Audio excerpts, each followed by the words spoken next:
Welcome to Southwest Desert, where adventure meets the arid beauty of the American Southwest.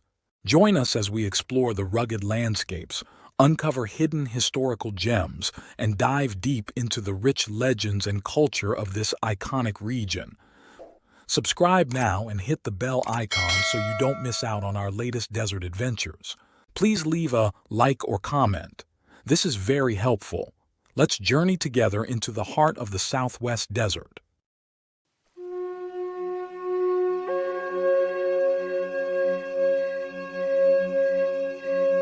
Welcome to Southwest Desert, the channel that unearths the extraordinary stories of America's Southwest overlooked pioneers. I'm your host, Alan. Today, we venture into the untamed wilderness of 1820s Arizona, following the footsteps of a young Kentucky adventurer whose courage, ambition, and occasional recklessness would forever inscribe his name in the annals of Western exploration. So, gather around, listeners, as we trace the remarkable journey of this forgotten American adventurer whose published memoir became a national sensation and offered the first written glimpse into a territory that would one day become the American Southwest. This is the tale of James Ohio Pattie, the man who walked 2,000 miles of unmapped wilderness, survived imprisonment by Mexican authorities, allegedly saved thousands from a smallpox epidemic, and returned home a broken but unforgettable figure in American history. In 1824, while most Americans were still celebrating the recent victory of Andrew Jackson's election, a restless young man from Kentucky set his sights on the western horizon. James Ohio Pattie was barely into his 20s, young, ambitious, and hungry for the adventure and fortune that awaited in the far western territories. What drove him wasn't gold, but something equally precious in the fashionable parlors of Europe and America: beaver fur.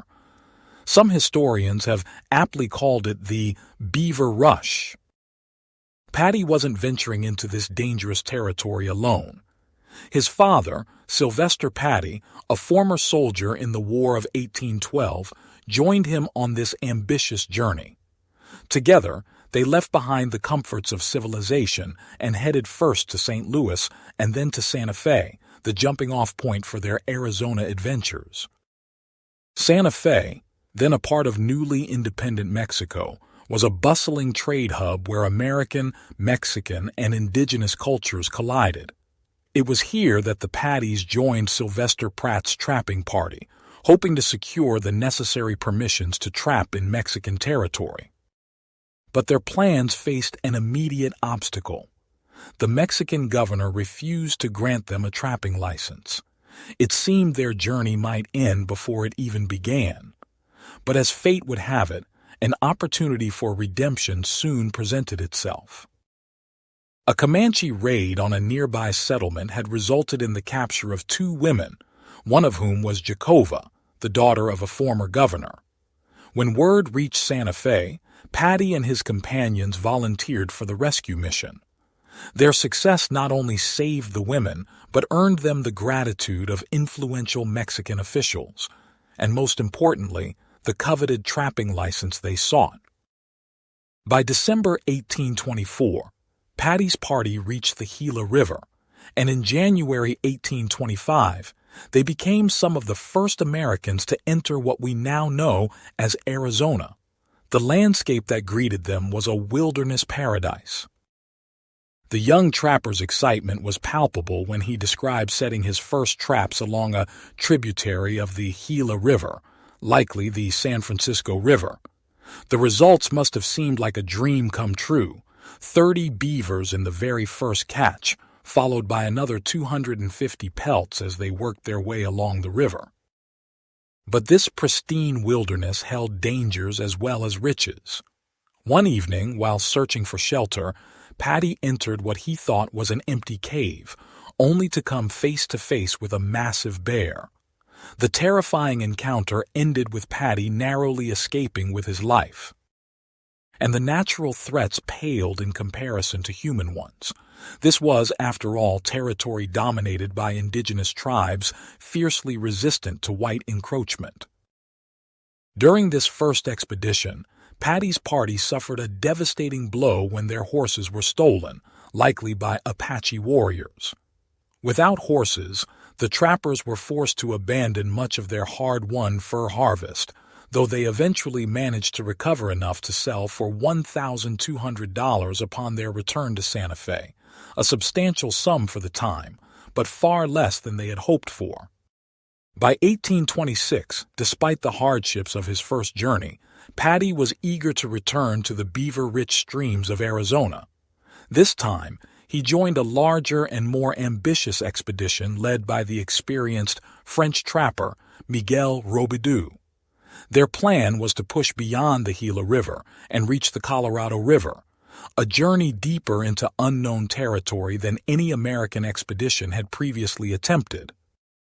Their party of about 30 men returned to Arizona in January 1826, fighting off multiple Indian attacks as they made their way through what is now the Phoenix area. But it was near the confluence of the Gila and Salt Rivers that they encountered their greatest tragedy. Join my Patreon community and discover my art print products on my website in the links provided in my description. Also, if you would like a particular image from my videos, give the timestamp for image, and I will upload it to my website and Patreon. Thank you. Here, they met a group of Maricopa Indians who invited the trappers to their village. Suspecting treachery, Pattie and his immediate group declined, but Robidoux and several French trappers accepted. In the middle of the night, Pattie's worst fears were realized when the Maricopas attacked, killing most of the French trappers who had entered the village. Only Robidoux himself managed to escape and rejoin Pattie's group. The slaughter might have ended there, but the arrival of another trapping party led by the now legendary mountain man Ewing Young changed the equation. The combined forces launched a retaliatory attack on the Maricopa village. According to Pattie's account, they killed 110 Indians, a number that historians generally consider exaggerated, but which reflects the brutal cycle of violence that characterized the frontier. With revenge exacted, the party continued westward, trapping along the Salt and Verde rivers. The journey became increasingly difficult as they faced hunger, heat, and hostile encounters. When they finally reached the Colorado River near present-day Yuma, they encountered the Yuma Indians. From there, the expedition turned north, following the Colorado River. Their trapping was productive, but they suffered continual attacks from indigenous groups. Near what is now called the Bill Williams River, 3 trappers were killed in one such encounter. The party's exploration was remarkable in its scope. They entered the Grand Canyon and traversed parts of present-day Utah, Colorado, and Nevada. By Pattie's reckoning, they covered more than 2,100 miles of wilderness in just 4 months. When they finally returned to Santa Fe, their haul of furs was worth an estimated $20,000, a fortune at the time. But their triumph was short-lived. The New Mexican governor, Manuel Armijo, confiscated all their furs, claiming their license was invalid. In one cruel stroke, all their sufferings and labor came to nothing. Despite this devastating setback, the lure of the frontier remained strong. By autumn 1827, both James and his father Sylvester joined another Colorado-bound trapping party. This time, they pushed even further west, eventually reaching the mouth of the Colorado River. Along the way, they had pleasant interactions with the Cocopa Indians south of Yuma. Pattie's narrative describes these encounters with unusual warmth, particularly noting his friendly exchanges with native women. At the river's mouth, the party buried their accumulated furs for later retrieval and made the fateful decision to cross the desert to San Diego. This nearly fatal journey across the scorching landscape brought them to the Spanish colonial outpost in early 1828. But San Diego offered no refuge. The Mexican governor of California, José María Echeandía, was deeply suspicious of Americans entering from the east. He accused Pattie's party of being spies, destroyed their passports, and imprisoned the entire group. It was in this dismal prison that Sylvester Pattie, who had accompanied his son through all their adventures, fell ill and died. James was devastated, but amid this personal tragedy, a larger crisis emerged that would change his fortune. A smallpox epidemic began sweeping through California, threatening both the Mexican settlements and indigenous communities. In what seems almost too convenient to be true, and which many historians question, Pattie claimed to have found a smallpox vaccine among his father's belongings. He offered Governor Ikiandia a deal, his freedom in exchange for inoculating the population. According to Pattie's narrative, he vaccinated some 22,000 Mexicans and Indians, potentially saving countless lives. Whether this number is accurate or not, the epidemic did subside, and Pattie was eventually released. But his trials were far from over. His journey to Mexico City to seek compensation for the unjustly confiscated furs proved fruitless. By early 1830, he finally made it back to Kentucky, penniless, in poor health, and disillusioned with the frontier life that had once called so strongly to him. In 1831, James Ohio Pattie collaborated with Reverend Timothy Flint to publish The Personal Narrative of James Ohio Pattie of Kentucky. The book became an instant bestseller, captivating an American public hungry for tales of the wild frontier. The narrative is filled with the kind of adventures readers craved: hostile encounters with Indians, near-death experiences with wild animals, desert crossings, imprisonment, and heroic medical interventions. Modern historians debate the accuracy of many of Pattie's claims, suggesting that some incidents were likely exaggerated or entirely fabricated. But even with these embellishments, Pattie's account holds immense historical value. He was the first American to cross Arizona to the Colorado River and document the journey. His descriptions of the pre-American Southwest provide an invaluable record of a rapidly changing region. What makes Pattie's story particularly intriguing is a curious omission in his narrative. He never identifies the leaders of the trapping parties he accompanied except for his father. Later historical research has placed him in the company of famous mountain men like Miguel Robidoux and Ewing Young, suggesting he moved among the most significant figures of the early Western frontier. In the pantheon of mountain men, Pattie remains a minor character compared to contemporaries like Kit Carson, Bill Williams, or Ewing Young.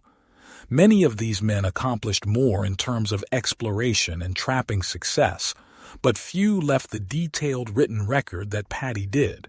It is perhaps this quirk of history, that Pattie documented what others merely lived, that has preserved his legacy.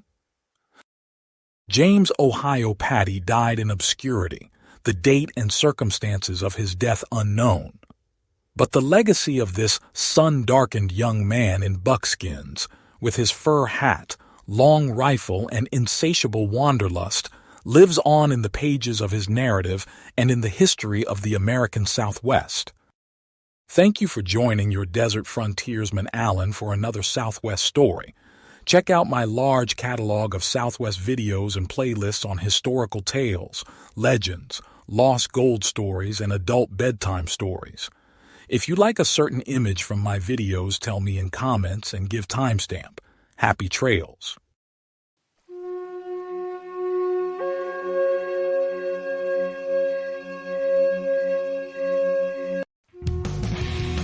Thanks for watching.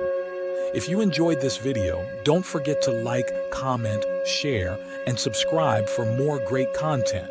Hit the notification bell so you never miss an update. See you in the next video.